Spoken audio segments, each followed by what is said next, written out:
मुझे बिल्कुल भी उम्मीद नहीं थी कि पूरे कॉलेज की मानी हुई कोल्ड ब्यूटी अचानक सबके सामने आकर सीधे मेरी बाहों में कूद पड़ेगी। यह नजारा देखकर वह लवसिक यंग मास्टर गुस्से से हरा पड़ जाता है। सभी को लगता है कि मेरी तो लॉटरी लग गई है, जो एक गॉडेस खुद आगे बढ़कर मेरा पीछा कर रही है। लेकिन सच तो यह है कि मैं उसे जानता तक नहीं था, बल्कि मुझे तो यह भी शक हो रहा था कि कहीं वह कोई ट्रूथ और डेयर हार गई हो, इसलिए मुझे मजाक का हिस्सा बना रही हो। लेकिन जिसकी मैंने बिल्कुल भी उम्मीद नहीं की थी वह यह था कि मेरा प्यार पाने के लिए वह पूरी रात बॉयज हॉस्टल के नीचे खड़े रहने से भी नहीं हिचकिचाती है। जिस पर यहाँ तक कि जब कैफेटेरिया की फूड ट्रॉली उसके पैर से टकरा जाती है तब भी वह वहां से हटने को तैयार नहीं होती है। इस वक्त अपनी बाहों में उसकी बॉडी की गर्माहट और सॉफ्टनेस को रियल तरीके से फील करते हुए मैं घबराकर दोनों हाथ सिर के ऊपर उठा देता हूँ और सूखी आवाज में कहता हूँ, वो क्लासमेट, क्या हम एक दूसरे को जानते हैं? तुम कहीं मुझ पर झूठा इल्जाम लगाने की कोशिश तो नहीं कर रही हो? जिस पर वह मीठी आवाज में कहती है, पति जी मुझे छोड़िए मत, मैं अब भी और केस चाहती हूँ। यह सुनकर मैं वहीं का वहीं जम जाता हूँ और तुरंत उसका माथा छूकर देखता हूँ। उसे बिल्कुल भी बुखार नहीं था। जिस पर मेरे मन में आता है, इसका दिमाग कहीं शॉर्ट सर्किट तो नहीं हो गया? तुम हान शाओयान हो ना?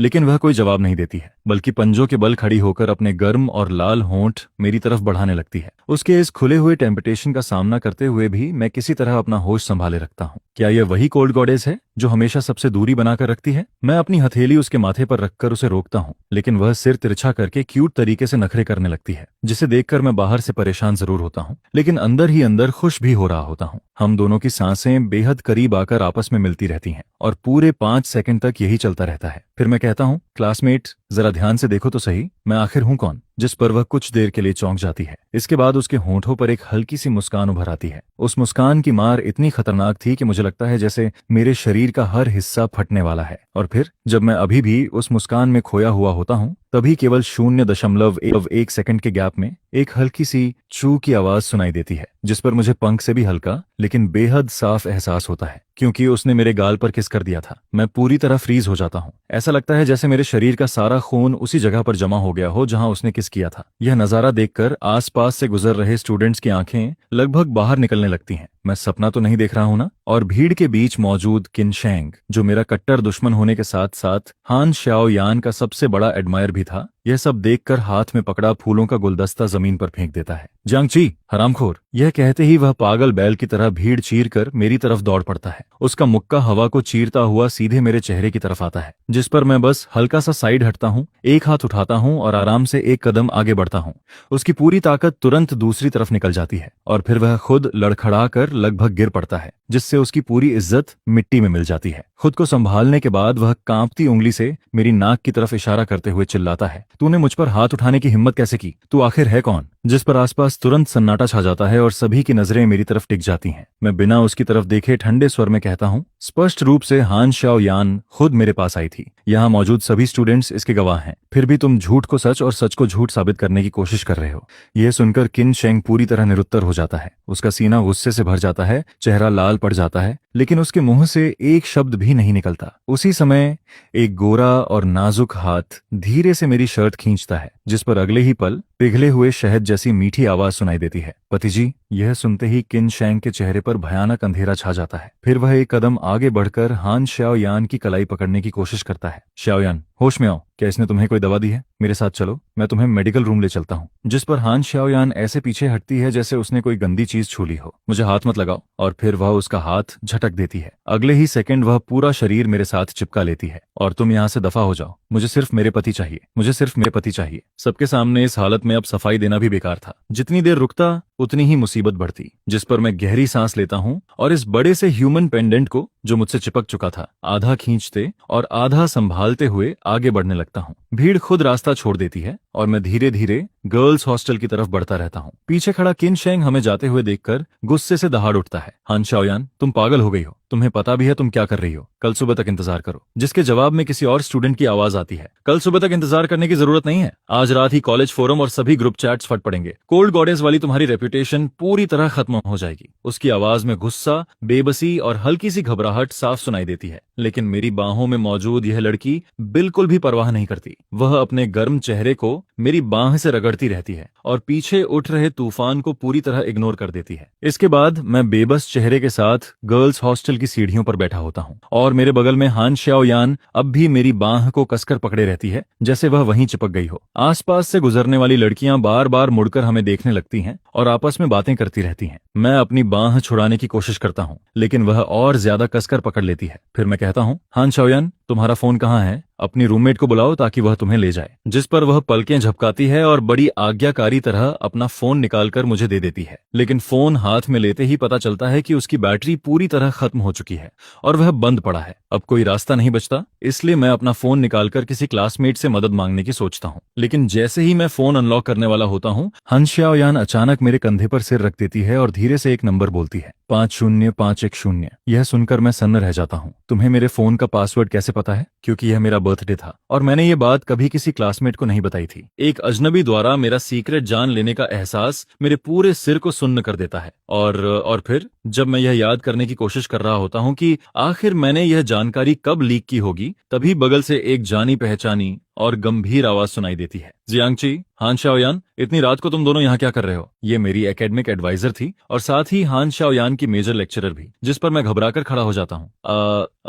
टीचर वांग, गुड इवनिंग। जिसके जवाब में वो कहती हैं, वाह, तुम दोनों अपनी रिलेशनशिप को छिपाने में बड़े माहिर निकले। नहीं टीचर, आपने गलत समझ लिया। बहुत बड़ा मिसअंडरस्टैंडिंग है। मेरा और हान का कोई खास रिश्ता नहीं है। आज तो पहली बार मैं जल्दी से सफाई देने लगता हूँ। नहीं, मेरा मतलब है कि आज से पहले तो मैं ये भी नहीं जानता था कि वह कौन है। शायद उसकी तबीयत थोड़ी खराब है। लेकिन टीचर वांग साफ तौर पर मेरी बातों पर विश्वास नहीं करती, जिस पर उनकी नजर बगल में खड़े गुस्से से भरे किन शैंग पर जाती है। किन शैंग, आधी रात हो गई है, अभी तक हॉस्टल वापस क्यों नहीं गए? यहाँ खड़े होकर थर्ड व्हील बनने का इरादा है क्या? जल्दी वापस जाओ। क्या कल सुबह की क्लास नहीं है? जिस पर टीचर वांग हमें कुछ और हिदायतें देती हैं और फिर वापस चली जाती हैं। उनके जाते ही मैं राहत की लंबी सांस लेता हूँ। फिर मेरी नजर हान शाओयान पर पड़ती है। वह अब भी मेरी बाह को कसकर पकड़े रहती है, छोड़ने का कोई इरादा नहीं दिखाती है। जिस पर मैं गौर करता हूँ कि उसके होंठों के किनारों पर हल्की सी मुस्कान भी दिखाई दे रही है, जैसे उसका कोई प्लान सफल हो गया हो। वह बिल्कुल एक क्लिंगी किटन की तरह मेरे साथ चिपकी रहती है। मैं जितनी कोशिश करता हूँ उतनी ही नाकाम हो जाती है। आखिरकार मेरे पास कोई रास्ता नहीं बचता और मैं अपने रूममेट को मैसेज करके मदद मांगता हूँ। काफी देर तक मनाने, बहलाने और तरह तरह की बातें करने के बाद मैं उसे कॉलेज के पास मौजूद एक शांत से लाइट बार में ले जाता हूँ। मुझे भोलेपन में लगता है कि शायद माहौल बदलने से और थोड़ी फ्रेश एयर मिलने से वह कुछ होश में आ जाएगी, लेकिन मैं पूरी तरह गलत साबित होता हूँ। कुछ फ्रूट वाइन पीने के बाद वह संभलने की बजाय और भी ज्यादा बेकाबू हो जाती है। ऐसा लगता है जैसे उसके अंदर लगा कोई सील अचानक टूट गया हो। हल्के नशे में हान शाओयान पहले से भी ज्यादा क्लिंजी हो जाती है।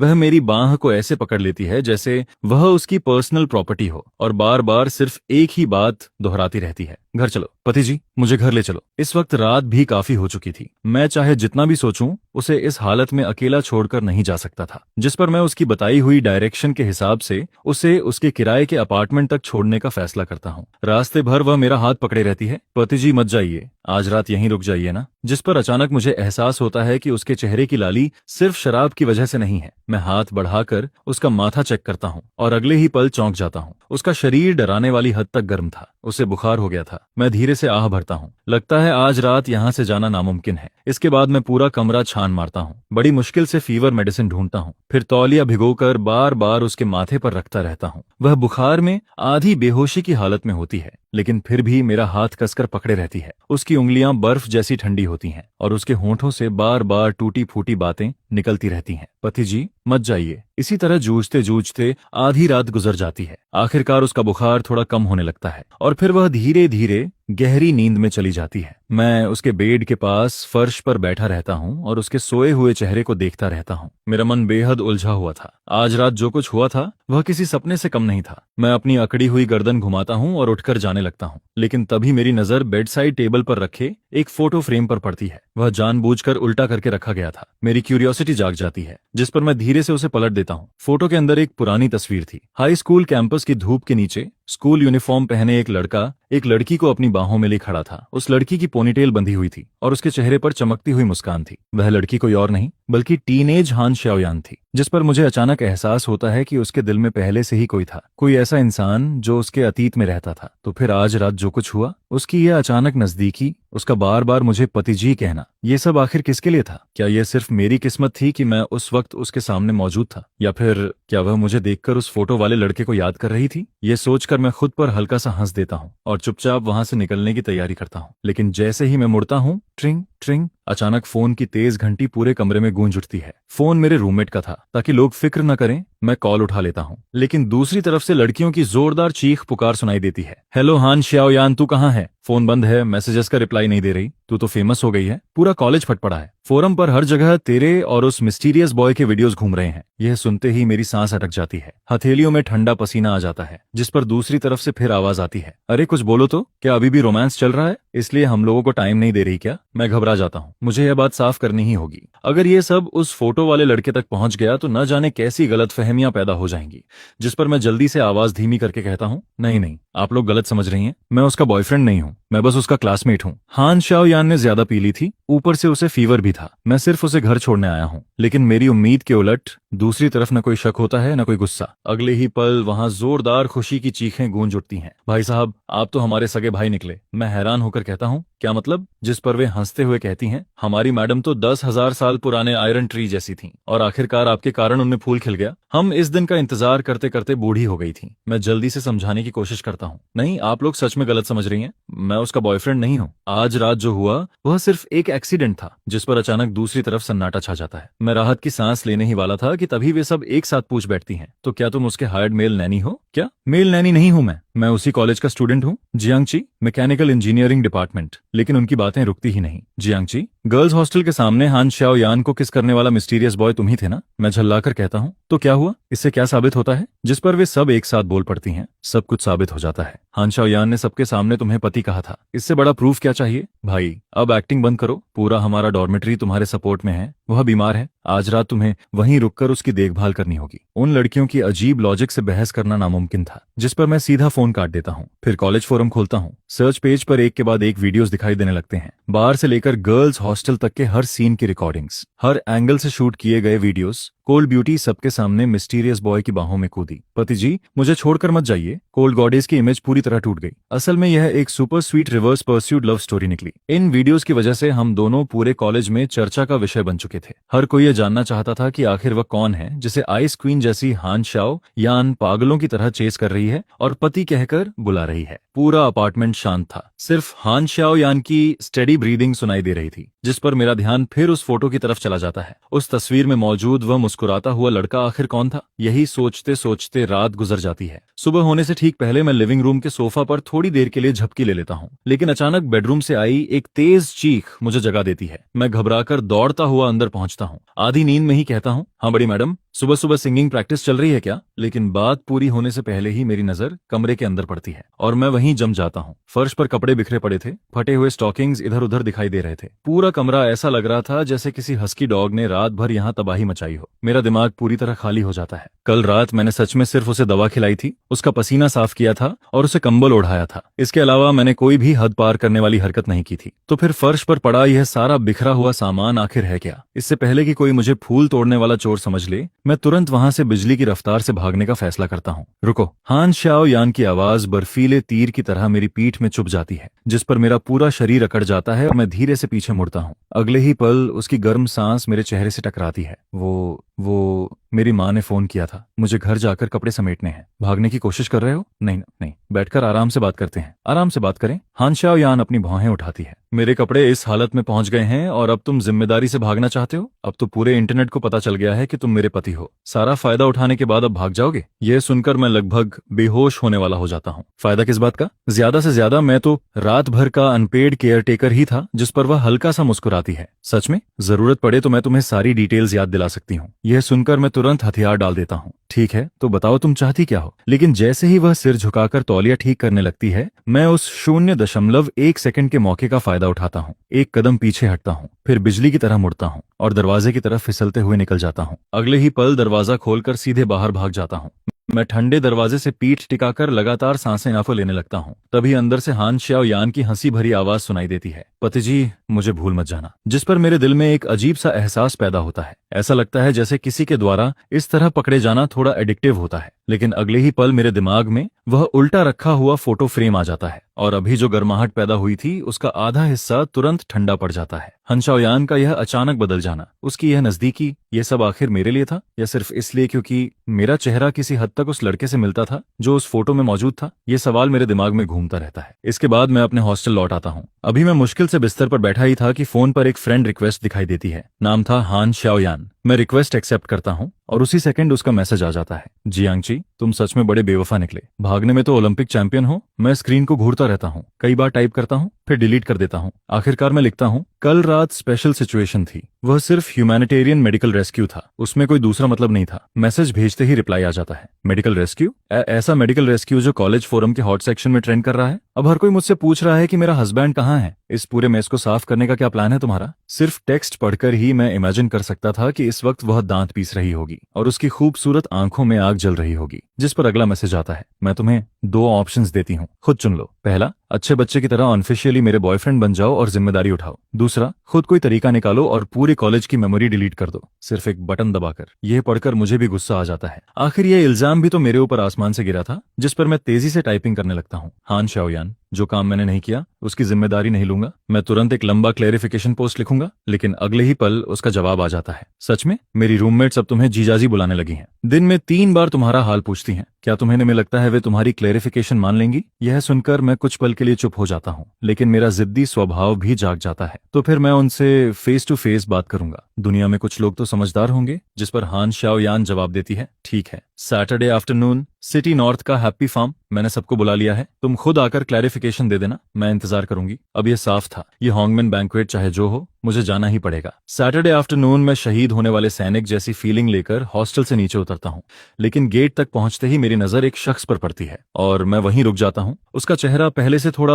म्योर जरूर हो गया था, लेकिन मैं उसे तुरंत पहचान लेता हूँ। वह वही लड़का था, वही लड़का जो उस फोटो में हान श्याओ यान को गले लगाए खड़ा था। मेरा दिमाग भनभनाने लगता है, वह यहाँ क्या कर रहा है? मैं सिर झुकाकर निकल जाना चाहता था, लेकिन तभी वह रुक जाता है और मुझे आवाज देता है। उसकी आवाज शांत थी, लेकिन उसकी आंखों में जटिल भावनाएं दिखाई दे रही थीं। तो तुम दोनों सच में साथ हो गए हो? मैं हैरान रह जाता हूँ। उसके लहजे में कड़वाहट और अफसोस साफ सुनाई देता था। क्या यह लड़का अब भी हान श्याओ यान को पसंद करता था? मैं कुछ नहीं कहता, जिस पर वह हल्की सी कड़वी मुस्कान देता है। लगता है अफवाहें सच थीं, तो आखिरकार मैं ही हार गया। मैं तुरंत पूछता हूँ, तुमने यह बात किससे सुनी? लेकिन वह कोई जवाब नहीं देता, बस फोन निकालकर मेरी तरफ बढ़ा देता है। स्क्रीन पर कॉलेज फोरम खुला हुआ था और सबसे ऊपर वही वीडियो पिनड था जिसमें हान श्याओ यान मेरे साथ चिपकी हुई थी। मेरा चेहरा तुरंत गर्म हो जाता है। मैं कुछ समझाना चाहता हूँ, लेकिन शब्द नहीं मिलते। वह मेरी आंखों में गहराई से देखता है। उसकी नजरों में अफसोस भी था, राहत भी थी और कुछ ऐसी भावनाएं भी थीं जिन्हें मैं समझ नहीं पाता। इसके बाद वह फोन वापस रखता है, कुछ नहीं कहता और हॉस्टल एरिया के अंदर चला जाता है। मैं वहीं खड़ा रह जाता हूँ,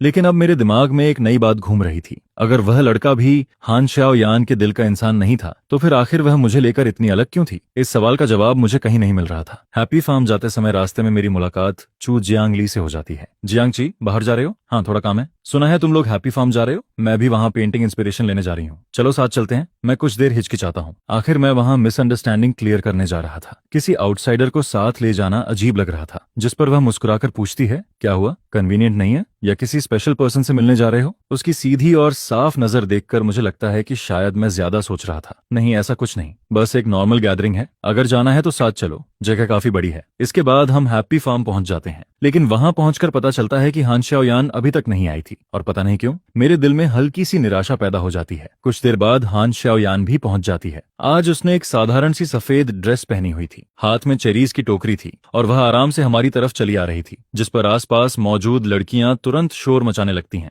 वाह, किसने इनवाइट किया था इन्हें? लेकिन हान श्याओ यान किसी और की तरफ नहीं देखती। उसकी नजर सीधे मुझ पर टिक जाती है और उसके होठों पर मीठी सी मुस्कान उभर आती है, इतनी मीठी कि जैसे शहद घुल गया हो। दूसरी तरफ किन शैंग का चेहरा बर्फ की तरह ठंडा पड़ जाता है और तभी टीचर वांग भी वहां पहुंच जाती हैं। हाथ पीछे बांधकर सिर हिलाते हुए कहती हैं, आजकल के बच्चे भी कमाल हैं, प्यार दिखाने के लिए जगह भी नहीं चुनते। यह सुनकर मेरा चेहरा फिर से लाल हो जाता है। सबकी हंसी के बीच मुझे धक्का देकर हान श्याओ यान के बगल वाली खाली सीट पर बैठा दिया जाता है। मैं मजबूरी में उसकी तरफ देखकर कहता हूँ, मिस हान, अब तो सब लोग आ चुके हैं, क्या हम आखिरकार स्क्रिप्ट के हिसाब से अफवाह क्लियर करना शुरू करें? लेकिन हान शाओयान कोई जवाब नहीं देती। वह बस आंखों के कोने से छू जियांग ली की तरफ देखती है, फिर हल्की सी मुस्कान के साथ कहती है, वाह जियांग जी, अफवाह क्लियर करने आए हो और साथ में दूसरी लड़की भी ले आए। क्या आप जिम्मेदारी लेने का इरादा भी छोड़ दिया है? यह कहते ही शायद उसे खुद भी अपनी आवाज में छिपी जलन का एहसास हो जाता है, जिस पर वह अपना हाथ उठाकर हल्के से मुंह ढक लेती है। मैं थोड़ा घबरा जाता हूँ और चुपके से सो जियांग ली की तरफ देखता हूँ। वह अब भी वहीं चुपचाप बैठी होती है, जैसे अभी अभी कही गई वह बात उससे बिल्कुल भी जुड़ी ना हो। मैं अजीब सी मुस्कान के साथ सो जियांग ली की तरफ सिर हिलाता हूँ, जिस पर वह भी बस हल्के से जवाब में सिर हिला देती है। अचानक माहौल पूरी तरह जमसा जाता है। हान त्याओ निगरेन कुछ नहीं कहती।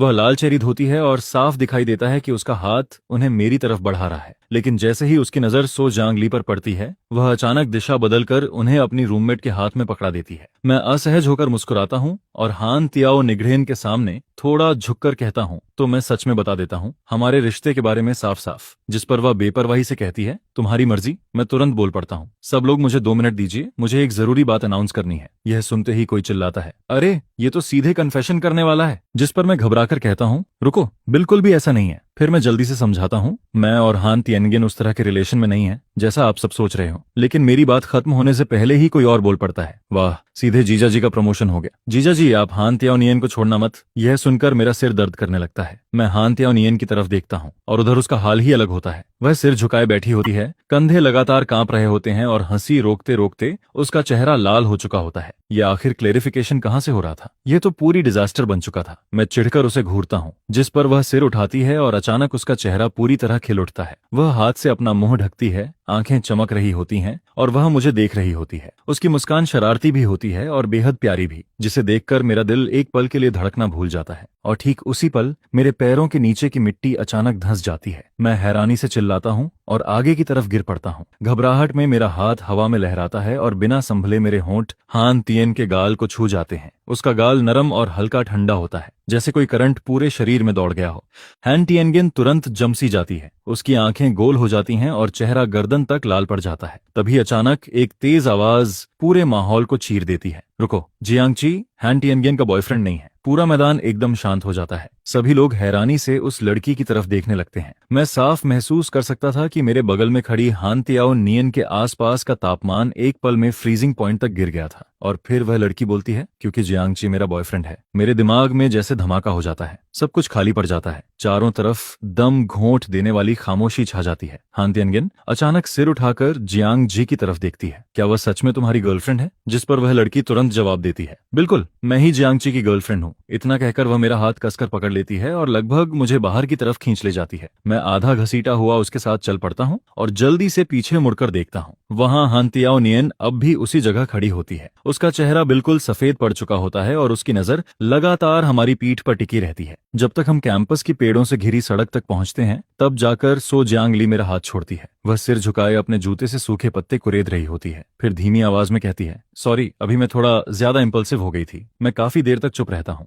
मेरा दिमाग पूरी तरह उलझ चुका होता है। वह अपनी उंगलियां आपस में फंसाए खड़ी होती है, फिर एक गहरी सांस लेकर मेरी तरफ देखती है। एक सीनियर मुझे लंबे समय से परेशान कर रहा है। उसने मेरे हाई स्कूल के कुछ पुराने फोटोज ढूंढ निकाले और वह बार बार कह रहा है कि उस फोटो में जो लड़का साइड से दिखाई दे रहा है वह मेरा एक्स बॉयफ्रेंड है। यह कहते हुए वह अपना फोन निकालकर मुझे फोटो दिखाती है। फोटो थोड़ी ब्लरी होती है। बैकग्राउंड में स्पोर्ट्स मीट चल रही होती है। एक लड़का स्पोर्ट्स यूनिफॉर्म में साइड से खड़ा होता है, लेकिन उसकी हेयर स्टाइल और फेस आउटलाइन सच में कुछ हद तक मुझसे मिलती जुलती होती है। इसे देखकर मेरे दिल में आज दिल में एक अजीब सा एहसास पैदा होता है। आखिर सो जियांग ली की नजर में मैं हमेशा सड़क किनारे लगे किसी लैंप पोस्ट जैसा ही रहा हूँ, जिसकी मौजूदगी का कोई खास मतलब नहीं होता। लेकिन अब तो सीधा एक्स बॉयफ्रेंड बनकर शील्ड का काम कर रहा था। मैं उसके चेहरे की तरफ देखता हूँ। वह साफ ऐसी लग रही होती है जैसे मजबूरी में यह आखिरी तरीका अपनाना पड़ा हो। मैं अपनी कनपटी दबाता हूँ। ठीक है, इस बार यह बोझ मैं उसके लिए उठा लेता हूँ। जब मैं जाने लगता हूँ तब वह एक और बात कहती है, तुम भी थोड़ा सावधान रहना। हैप्पी रनिंग क्लब वाले लोग और हान तिएन की तरफ के लोग शायद तुम्हें सिर्फ मजाक समझ रहे हैं। इसके बाद पूरा एक हफ्ता हैरान कर देने वाली शांति में गुजरता है। कोई मेरा मजाक नहीं उड़ाता,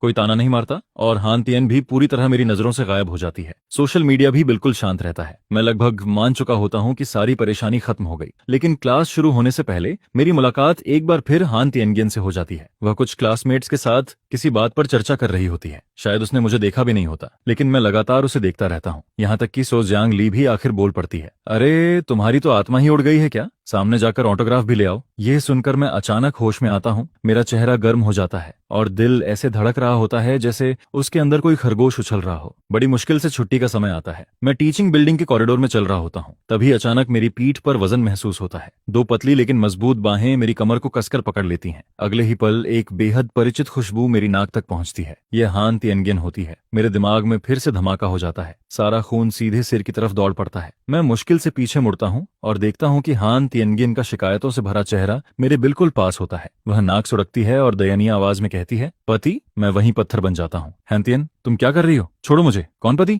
लेकिन वह और भी दुखी आवाज में बोलती है, पति, मुझे मत छोड़ो, उसके साथ मत जाओ। पति, तुम मुझे छोड़कर उसके पास जाना चाहते हो। मुझे महसूस होता है कि अगले ही सेकंड में लोगों की नजरों और गॉसिप से टुकड़े टुकड़े हो जाऊंगा। मैं पागलों की तरह सो जांगली को आंख मारकर मदद मांगता हूँ। छोड़ दो उसे। दीदी, प्लीज मेरी मदद करो। सो जांगली मेरे दर्द भरे चेहरे को देखती है और फिर कहती है, पहले इसे संभालो। ये मेस तुमने खुद बनाया है, अब खुद साफ करो। इतना कहकर वह मेरा हाथ छोड़ देती है और भीड़ के बीच से निकलकर चली जाती है। जैसे ही उसकी राइवल गायब होती है, हान तिएनगियान जादू की तरह तुरंत नॉर्मल हो जाती है। उसका शरीर ढीला पड़ जाता है और वह पूरी तरह मेरे सहारे टिक जाती है। उसी समय मेरा माइग्रेन फिर से शुरू हो जाता है। वह तुरंत समझ जाती है। बेहद फेमिलियर मूवमेंट्स के साथ मेरा हाथ पकड़ती है और फिर मेरी हैरानी के बीच वह मेरी जेब से दवा निकाल लेती है। वह पानी की बोतल खोलती है और बिना देर किए कहती है, पहले दवा खाओ। उसकी आवाज में इतनी चिंता होती है कि मना करने का मौका ही नहीं मिलता। मैं दवा निगलता हूँ। थोड़ी देर बाद उसकी तरफ देखता हूँ। मेरे मन में सिर्फ हैरानी और शक भरा होता है। यह दवा तो मैं डॉक्टर के कहने पर लेता हूँ, लेकिन उसे इसके बारे में इतनी अच्छी तरह कैसे पता है? यह बात बिल्कुल सही नहीं लगती। क्या उसने सच में मेरी मेडिकल रिपोर्ट देखी थी? फिलहाल मेरी जान तो बच गई थी, लेकिन एक नई परेशानी शुरू हो चुकी थी। हान तिएनगिन बिल्कुल उस मैंडेटरी सॉफ्टवेयर की तरह बन चुकी थी जिसे सिस्टम में इंस्टॉल करना ही पड़ता है, और सबसे बड़ी बात, उसे अनइंस्टॉल भी नहीं किया जा सकता था। मैं उसकी रूममेट को हेल्प सिग्नल भेजने के लिए फोन निकालता हूँ, लेकिन हान तिएनगिन बिजली जैसी तेजी से मेरा फोन पकड़ लेती है और तुरंत पासवर्ड स्क्रीन छिपा देती है। सपने में भी मत सोचना। जिस दिन मेरे साथ घूमकर मुझे खुश कर दोगे, शायद उस दिन मैं तुम्हें माफ कर दूं। उसे और भी अजीब हरकतें करने से रोकने के लिए मेरे पास कोई और रास्ता नहीं बचता। मैं मजबूरी में इस महारानी के साथ दोपहर की क्लासेस बंक कर देता हूँ और उसके साथ इधर उधर घूमते हुए खाना पीना शुरू कर देता हूँ। वह हर चीज को देखकर एक्साइटमेंट से भर जाती है। उसका मूड बेहद अच्छा होता है, जबकि मैं माइग्रेन के असर और पूरे रास्ते उसकी मानसिक टॉर्चर झेलते झेलते शरीर और दिमाग दोनों से टूट चुका होता हूँ। अगर यह सिलसिला थोड़ा और चलता तो शायद मेरी आधी जान ही निकल जाती। शाम होते होते वह मुझे एक बार में घसीट ले जाती है। कुछ ड्रिंक्स पेट में जाते ही हान तिएनगिन फिर से अपने दूसरे रूप में आ जाती है। मुझे डॉर्मेट्री वापस नहीं जाना, मैं रूम 308 में तुम्हारे साथ जाना चाहती हूँ। उसकी आवाज ज्यादा ऊंची नहीं होती, लेकिन उसे सुनकर मेरे माथे पर पसीना आ जाता है। मेरे पास सच में कोई उपाय नहीं बचता, इसलिए मैं उसे वापस कैंपस के बाहर वाले अपार्टमेंट में ले जाता हूँ। किसी तरह उसे आराम से बैठाकर मैं वहां से भागने ही वाला होता हूँ कि पीछे से जोरदार खांसी की आवाज सुनाई देती है, जिस पर मैं मजबूरी में वापस लौटता हूँ। पूरा कमरा छान मारने के बाद जाकर दवा मिलती है। मैं अभी उसे पानी के साथ दवा देने ही वाला होता हूँ कि वह अचानक मेरी शर्ट का किनारा पकड़ लेती है। उसकी आंखें धुंधली सी होती हैं। पति, मत जाओ ना प्लीज। उसके गाल हल्के लाल होते हैं और आंखों में पानी चमक रहा होता है। तुम्हें आखिर तक मेरी जिम्मेदारी उठानी होगी। जिम्मेदारी? यह शब्द सुनते ही मैं अनजाने में अपने सिर को छूता हूँ। दिमाग में मौजूद उस टिकिंग टाइम बॉम्ब को याद करते ही मेरे दिल में सिर्फ कड़वाहट बचती है। मेरे जैसे टूटे हुए इंसान के पास आखिर जिम्मेदारी उठाने के लिए बचा ही क्या था? अभी अभी जो भावनाएं दिल में पैदा हुई थीं, वे एक पल में धुएं की तरह गायब हो जाती हैं। मैं जल्दी से वहां से निकलकर लिविंग रूम के सोफा पर जाकर लेट जाता हूँ। अगली सुबह मेरी आंख अचानक घुटन के एहसास से खुलती है। मैं आंखें खोलकर देखता हूँ और वहीं जम जाता हूँ। हान तिएनगिन पूरे शरीर को फैलाकर मुझ पर चढ़ी हुई होती है और बड़े आराम से सो रही होती है। सबसे खतरनाक बात यह होती है कि उसका चेहरा मेरे चेहरे से 1 सेंटीमीटर भी दूर नहीं होता। उसकी गर्म सांसें लगातार मेरे होंठों को छू रही होती हैं। मेरे पूरे शरीर के रोंगटे खड़े हो जाते हैं। मैं हल्का सा खनखारता हूँ, जिस पर उसकी पलकें हल्के से कांपती हैं। आंखों के कोने में एक शरारती मुस्कान झलकती है और फिर वह दोबारा आंखें बंद कर लेती है। अब मुझसे भी नाटक नहीं होता। हाँ तियान, तुम्हारा स्लीप वॉकिंग अब बहुत ज्यादा बढ़ गया है, इसका इलाज करवाना पड़ेगा। वह तुरंत बोल पड़ती है, जियांगची, तुम मौका देखकर फायदा उठा रहे हो। मैं हंस देता हूँ। अच्छा, नाटक जारी रखो। वैसे भी इस स्क्रिप्ट को बदले हुए तुम्हें काफी समय हो गया है। तुम झूठ बोल रहे हो, साफ दिख रहा है कि तुम्हारे मन में बुरे इरादे हैं। मैं तुरंत जवाब देता हूँ। आधी रात को बेडरूम से निकलकर यहाँ तक जीपीएस की तरह एक्यूरेट तरीके से कौन पहुंचा था? और फिर खुद को कंबल बनाकर मेरे ऊपर कौन लेट गया था? ऊपर से चोरी और सीना जोरी भी कर रही हो। सच में प्रोफेशनल हो तुम। वह तुरंत मुंह फुलाकर कहती है, वह मैं नहीं थी, मैं स्लीप वॉकिंग कर रही थी। अच्छा, स्लीप वॉकिंग? तो फिर स्लीप वॉकिंग करते हुए तुमने क्या क्या किया? ये तुम्हें खुद पता होना चाहिए। कैसे कोई स्लीप वॉकिंग में मुझे पिलो की तरह पकड़कर सो सकता है, ऊपर से नींद में बड़बड़ाना और खुद ही मुस्कुराना भी। यह सुनकर वह समझ जाती है कि बहस में जीतना मुश्किल है, जिस पर वह तुरंत अपना एक्टिंग मोड बदल देती है और आंखों से मोती जैसे आंसू गिराने लगती है। उसे इस हालत में देखकर मेरा दिल सच में पिघलने लगता है, लेकिन अगले ही पल मेरे दिमाग का ट्यूमर फिर से याद आ जाता है, जैसे किसी ने बर्फ का पानी डाल दिया हो। मेरे सारे गलत समय पर पैदा हुए ख्याल तुरंत खत्म हो जाते हैं।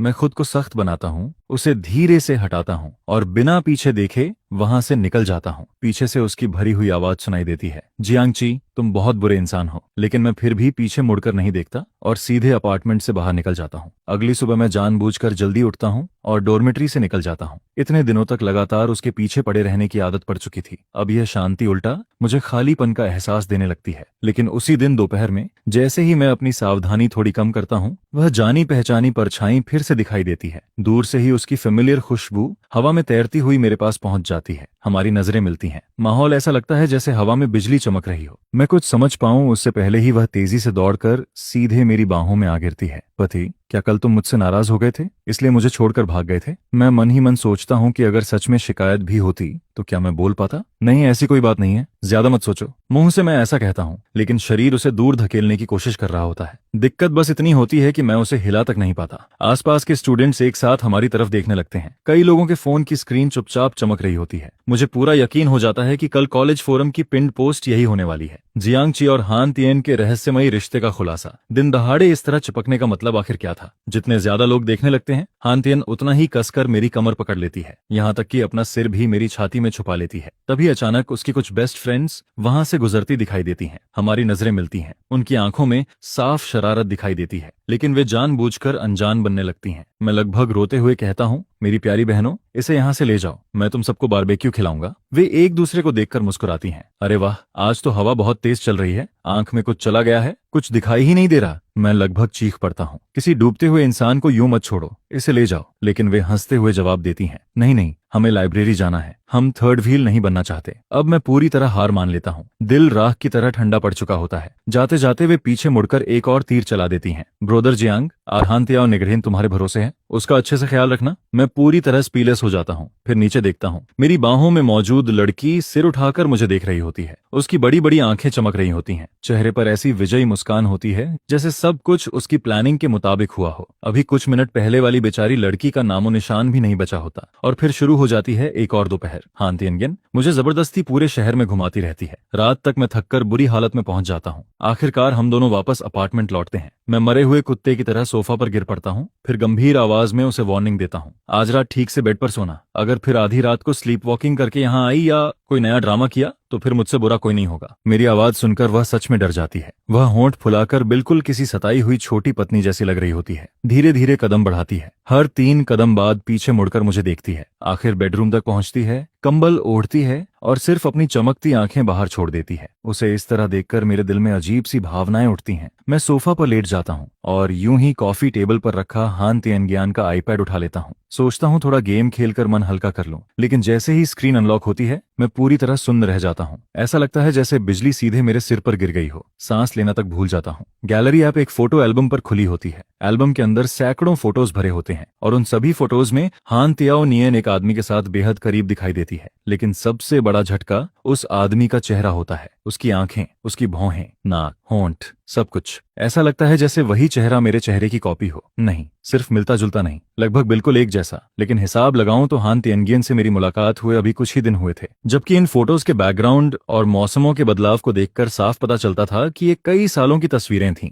और एक बात बिल्कुल तय थी, उन फोटोज में मौजूद आदमी मैं नहीं था। तो क्या मेरा कोई और भाई भी है, कोई बिछड़ा हुआ ट्विन ब्रदर जिसके बारे में मैंने कभी सुना तक नहीं है? यह सोचकर मैं खुद को शांत करने की कोशिश करता हूँ, लेकिन दिल के अंदर उठ रही बेचैन लहरें रुकने का नाम नहीं लेती हैं। मगर जैसे ही मैं वापस मेन स्क्रीन पर आता हूँ, वॉलपेपर में लगी वह हाई क्वालिटी फोटो किसी भारी हथौड़े की तरह सीधे मेरे सिर पर आकर पड़ती है। वह एक वेडिंग फोटो होती है। फोटो में मेरे जैसा ही चेहरा रखने वाला एक आदमी एक खूबसूरत वेडिंग ड्रेस पहनी हुई लड़की को अपनी बाहों में कसकर पकड़े रहता है। और वह लड़की कोई और नहीं बल्कि हान शियाओयान ही होती है, जिसे देखकर मेरी सांसें रुकने लगती हैं। ऐसा फील होता है जैसे कमरे की सारी हवा अचानक खींच ली गई हो। मेरा दिमाग सुन्न पड़ने लगता है, आंखों के सामने अंधेरा छाने लगता है और इससे पहले कि मैं खुद को संभाल पाता, आंखों से आंसू बहने लगते हैं। मेरे दिल में ऐसा दर्द उठता है जैसे किसी ने सालों पुराना सिरके का पूरा मटका उसमें उड़ेल दिया हो। एक तरफ कड़वाहट होती है, दूसरी तरफ घुटन, और साथ ही साथ धोखा खाने का एहसास भी मुझे अंदर से तोड़ने लगता है। तो यह लड़की सिर्फ किसी और की गर्लफ्रेंड ही नहीं है, बल्कि इनके वेडिंग फोटोज तक खिंच चुके हैं। शायद शादी की रजिस्ट्रेशन भी हो चुकी हो, जिस पर मुझे अचानक सब समझ आने लगता है।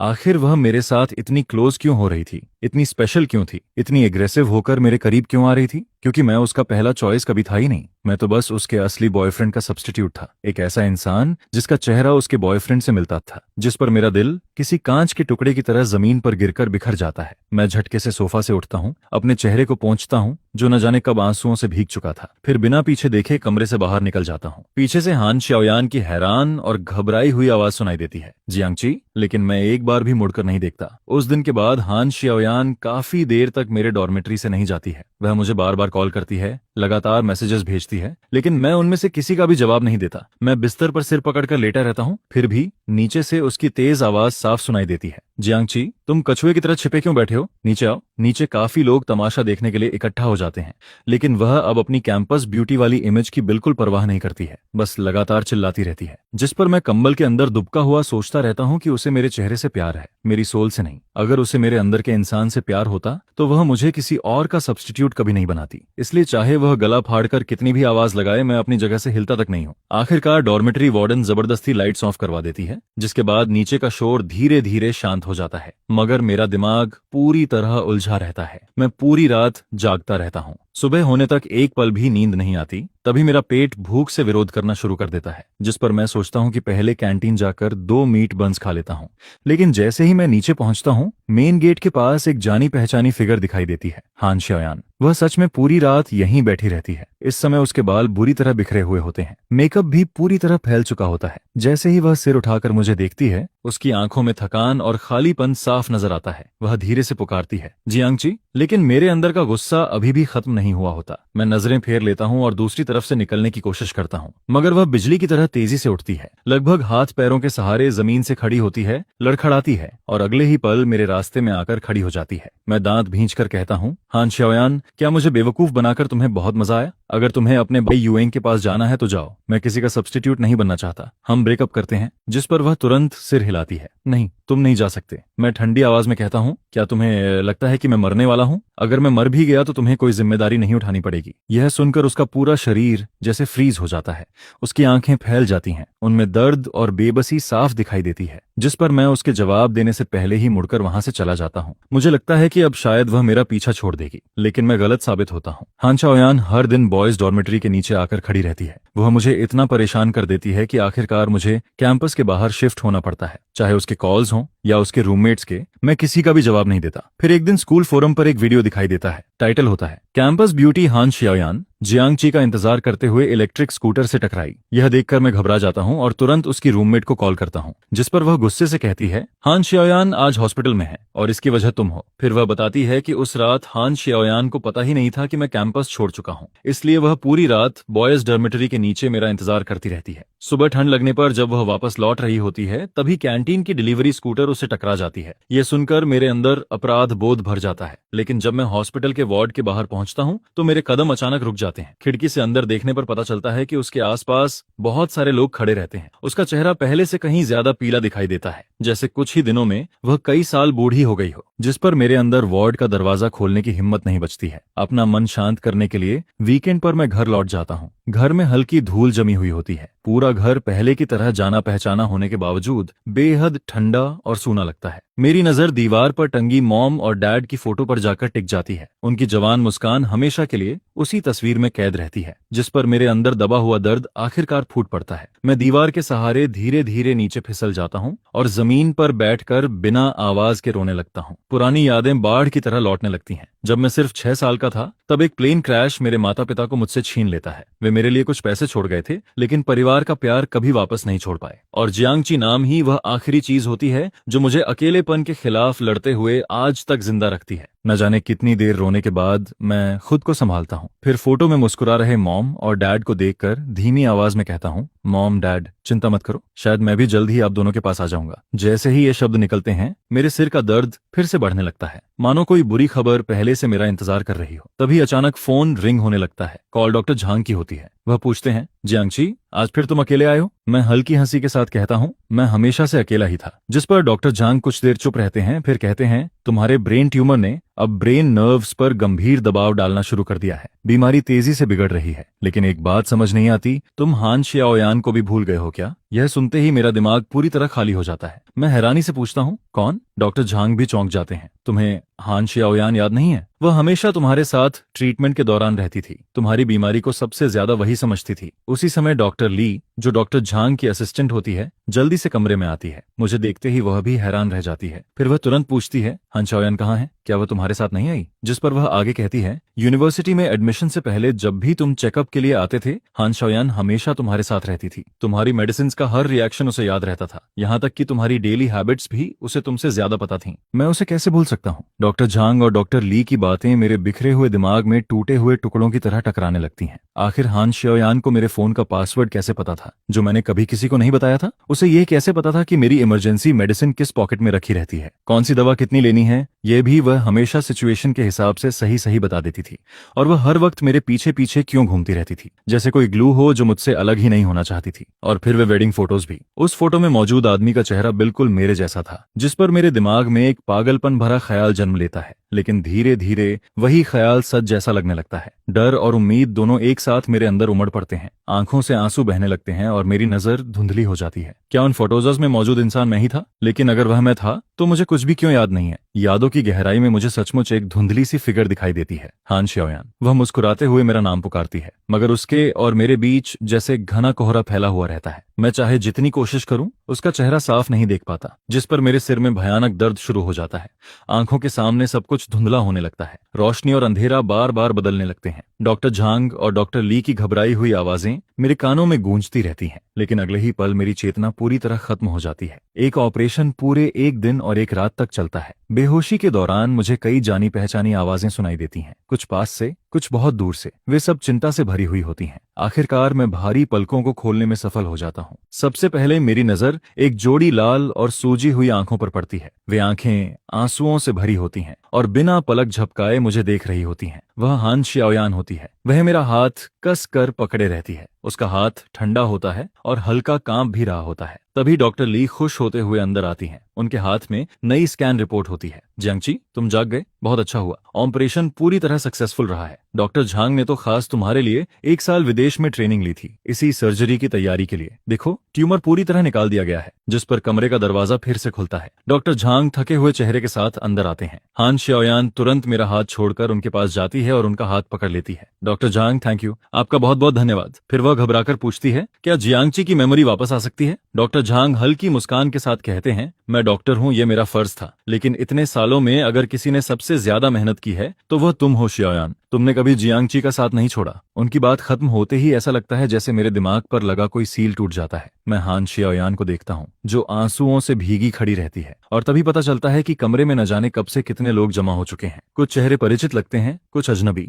और उसी पल यादों का सैलाब टूट पड़ता है, जैसे कोई विशाल बांध अचानक टूट गया हो। सब कुछ याद आने लगता है। मुझे याद आता है कि यूनिवर्सिटी शुरू होने से पहले हान शियाओयान मेरे साथ हॉस्पिटल आई थी। फाइनल प्री सर्जरी चेकअप के दौरान मैं अचानक बेहोश हो गया था। उस समय डॉक्टर ली ने गंभीर चेहरे के साथ हान शियाओयान से कहा था, ट्यूमर बहुत खतरनाक जगह पर है, यह ब्रेन नर्व्स को दबा रहा है, सर्जरी का रिस्क बहुत ज्यादा है और ऑपरेशन के बाद मेमोरी लॉस होने की संभावना भी काफी ज्यादा है। जिस पर हान शियाओयान मुझे कसकर गले लगा लेती है। उसके आंसू मेरे कपड़ों को भिगो देते हैं, लेकिन वह फिर भी दृढ़ आवाज में कहती है, बस जियांगची जिंदा रहे। अगर वह पूरी दुनिया को भूल जाए, अगर मुझे भी भूल जाए, तब भी कोई बात नहीं। अगर उसे एमनेशिया हो जाए, तब भी मैं उसे दोबारा मुझसे प्यार करना सिखाऊंगी। इसके बाद ट्यूमर लगातार बढ़ता रहता है। देश के अंदर मेडिकल टेक्नोलॉजी सीमित होती है। विदेश के कई हॉस्पिटल्स भी सर्जरी करने से मना कर देते हैं, क्योंकि रिस्क बहुत ज्यादा होता है। मेरी हालत धीरे धीरे खराब होने लगती है। सिलेक्टिव मेमोरी लॉस शुरू हो जाता है। कभी कुछ याद रहता है, कभी सब भूल जाता हूँ और पेनकिलर पर निर्भर होना पड़ता है। लेकिन यूनिवर्सिटी में आने के बाद भी हान शियाओयान हार नहीं मानती है। वह चुपचाप मेरे पास बनी रहती है। मेरी यादें वापस लाने के लिए हर पॉसिबल कोशिश करती है। एक के बाद एक एनकाउंटर प्लान करती है, जिस पर मुझे आखिर समझ आता है कि कैंपस ब्यूटी अचानक इतनी चिपकू क्यों बन गई थी। यह सब सिर्फ मेरे लिए था। वह अपने ऊपर एक फेक आर्मर पहनकर मेरे करीब आने की कोशिश कर रही थी। भले ही उसके तरीके अनाड़ी थे,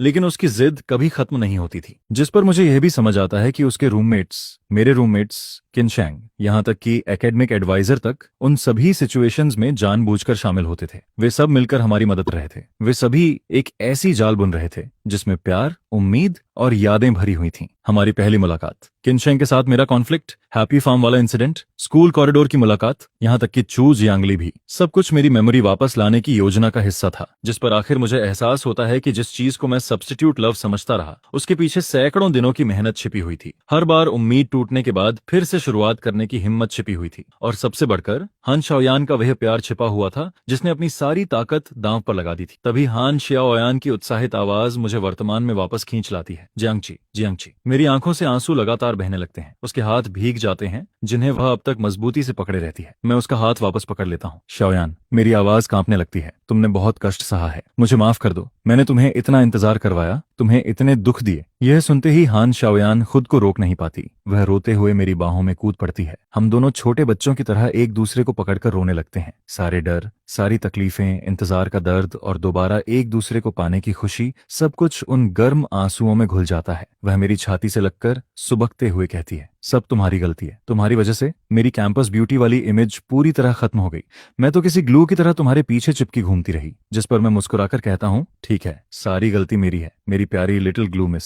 अब रोना बंद करो, ज्यादा रोगी तो सुंदर नहीं लगोगी। तभी कमरे में मौजूद बाकी लोग शोर मचाना शुरू कर देते हैं। उनमें से एक कहता है, अरे भाई, ये आदमी रोज हमें समझाता था कि हान शाओयान एक घमंडी कैंपस ब्यूटी है, अमीर है, खूबसूरत है, बस दूर से देखने लायक है। दूसरा तुरंत बोल पड़ता है, और खुद कैंपस ब्यूटी के लिए कंपटीशन भी करता रहता था। जिस पर किनशैंग हंसते हुए कहता है, हान शाओयान तो पहले से ही कैंपस ब्यूटी थी, उसे इमेज बिल्डिंग की क्या जरूरत थी? अगर तुम उसकी कदर नहीं करते तो मुझे दे दो। यह सुनकर मैं तुरंत उठकर उसे मारने दौड़ता हूँ, लेकिन गलती से सर्जरी वाली जगह पर जोर पड़ जाता है, जिस पर दर्द से मेरी चीख निकल जाती है। हान शाओयान घबराकर मुझे वापस पकड़ लेती है। सब लोग जोर जोर से हंसने लगते हैं। मैं गुस्से का नाटक करता हूँ, लेकिन चेहरे पर मुस्कान खुद ब खुद आ जाती है। फिर मेरी नजर बगल में खड़े दूसरे शख्स पर जाती है। यांगशु, तुम तो उससे भी बड़े खिलाड़ी निकले। शाओयान के साथ फेक कपल बनकर जो इंटीमेट फोटोज खिंचवाई थी और हर बार मेरे सामने जो प्रोवोकिंग लुक देते थे, वह एक्टिंग तो ऑस्कर लेवल की थी। जिस पर यांगशु अपनी नाक खुजाते हुए अजीब सी हंसी हंसता है। शायद मेरे उस लुक से वह थोड़ा डर गया था, जिसमें मैं उसे जिंदा निगल जाने जैसा घूर रहा था। इसके बाद जब मैं हॉस्पिटल से डिस्चार्ज हो जाता हूँ और रेगुलर चेकअप के लिए वापस जाता हूँ, तब डॉक्टर मेरी नई रिपोर्ट देखते ही राहत की सांस लेते हैं। उनके चेहरे पर लंबे समय बाद पूरी तरह निश्चिंत मुस्कान दिखाई देती है। यह सचमुच एक मिरेकल है जियांगची। ट्यूमर को पूरी तरह रिमूव कर दिया गया है और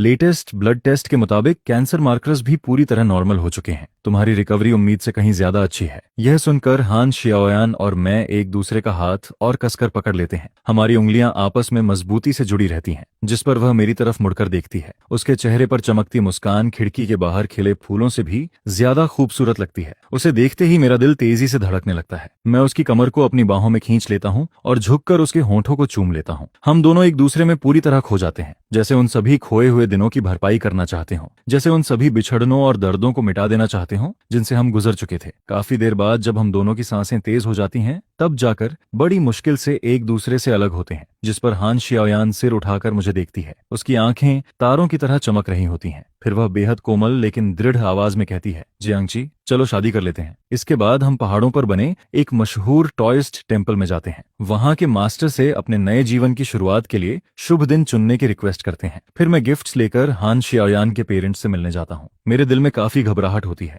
मुझे डर लगता है कि कहीं वे मुझे ठुकरा न दें। आखिर मैं एक ऐसा इंसान था जिसने गंभीर बीमारी झेली थी और साथ ही मैं एक अनाथ भी था। लेकिन मेरी उम्मीद के बिल्कुल उल्टा होता है। हान शाओयान के मॉम डैड की आंखें लाल हो जाती हैं। वे मेरा हाथ कसकर पकड़ लेते हैं, फिर भावुक होकर कहते हैं, बेटा, बस तुम वापस आ गए, यही काफी है। ये घर हमेशा तुम्हारा घर रहेगा। यह सुनकर मैं हैरान रह जाता हूँ। तब पता चलता है कि हमारे दोनों परिवार पहले से एक दूसरे को जानते थे। मेरे मॉम डैड के प्लेन एक्सीडेंट के बाद हान फैमिली हमेशा चुपचाप मेरी मदद करती रही थी और हान शाओयान तो बचपन से ही मेरे साथ रहती आई थी। प्राइमरी स्कूल से लेकर आज तक वह हमेशा मेरी देखभाल करती रही। मेरी अंधेरी जिंदगी में वही एकमात्र रोशनी बनकर खड़ी रहती थी। शादी से पहले हम दोनों मॉम डैड की ग्रेव पर भी जाते हैं। मैं हान शाओयान का हाथ पकड़कर कब्र के सामने खड़ा होता हूँ और गंभीर आवाज में कहता हूँ, मॉम, डैड, आपका बेटा शादी करने जा रहा है और जिस लड़की से मैं शादी कर रहा हूँ वह दुनिया की सबसे शानदार लड़की है, जिस पर हान शियाओयान सफेद लाइल्स का एक बुके कब्र के सामने रखती है। फिर धीरे लेकिन दृढ़ आवाज में कहती है, मॉम डैड आप दोनों निश्चिंत रहिए, मैं और जियांग ची हमेशा एक दूसरे का साथ देंगे। चाहे भविष्य में कुछ भी हो जाए, हम हाथ पकड़कर साथ बूढ़े होंगे, कभी अलग नहीं होंगे। इसके बाद हमारी वेडिंग बेहद धूमधाम से होती है। वेडिंग नाइट पर सबसे पहले यांग श्यू कमरे में घुस आता है और उसके पीछे छू जियांगली भी आती है। वह मुझे देखकर हल्का सा मुस्कुराती है, हालांकि उसकी आंखें थोड़ी लाल होती हैं। फिर वह कहती है, जियांग ची मैंने सच में कभी तुम्हें पसंद किया था, लेकिन तुम दोनों की स्टोरी बहुत खास है। मैं दिल से चाहती हूँ कि तुम दोनों हमेशा खुश रहो। जिस पर मैं मुस्कुराकर उसे धन्यवाद देता हूँ। आखिरकार सारी रस्में खत्म हो जाती हैं और हमारी वेडिंग नाइट शुरू होती है। कमरे में गर्म नारंगी रोशनी फैली हुई होती है। हम दोनों ने थोड़ी वाइन पी रखी होती है, जिसकी वजह से हमारे गाल हल्के लाल हो चुके होते हैं। इतने सालों से दबे हुए जज्बात आखिरकार बाहर आने लगते हैं। मेरी आंखें फिर से नम हो जाती हैं। मैं हान शियाओयान को देखते हुए धीरे से कहता हूँ, शियाओयान आज के दिन तक पहुंचने के लिए तुमने कितनी तकलीफें सही हैं। कितनी बार मेरे सब कुछ भूल जाने के बाद भी मेरे साथ खड़ी रहीं। कितनी बार मैंने तुम्हें रिजेक्ट किया और न जाने कितनी रातें बॉयज डॉर्मेटरी के नीचे अकेले बिताई। यह कहते कहते मेरी आवाज भर्रा जाती है। जब मैं सोचता हूँ कि उसने कितनी बार टूटने के बाद खुद को दोबारा संभाला होगा, तब मेरा दिल दर्द से भर जाता है। मैं और कुछ नहीं कह पाता, बस आंखों से आंसू बहने लगते हैं। जिस पर हान शियाओयान धीरे से अपना हाथ बढ़ाती है और मेरे चेहरे से आंसू पोंछ देती है, लेकिन उसकी अपनी आंखें भी आंसुओं से भरी होती हैं। वह मुस्कुराकर कहती है, तुम कितने बेवकूफ हो, चोट तो मुझे लगी थी, फिर तुम क्यों रो रहे हो। मैं कोई जवाब नहीं देता, बस अपनी आंखें बंद कर लेता हूँ और अगले ही पल उसे गहराई से चूम लेता हूँ। उस किस में हमारी सारी तकलीफें, सारे आंसू और सारी अधूरी यादें समा जाती हैं। उन सभी इंतजारों का अंत हो जाता है, उन सभी दर्दों का भी, जिस पर मैं मन ही मन एक वादा करता हूँ। अब मैं उसका हाथ कभी नहीं छोड़ूंगा, उसे कभी नहीं भूलूंगा। मेरी छोटी ग्लू गर्ल, मेरी कैंपस ब्यूटी, मेरी वाइफ। या आगे की जिंदगी अभी बहुत लंबी है, लेकिन इस बार हम दोनों हाथों में हाथ डालकर चलेंगे और इस बार हम कभी अलग नहीं होंगे।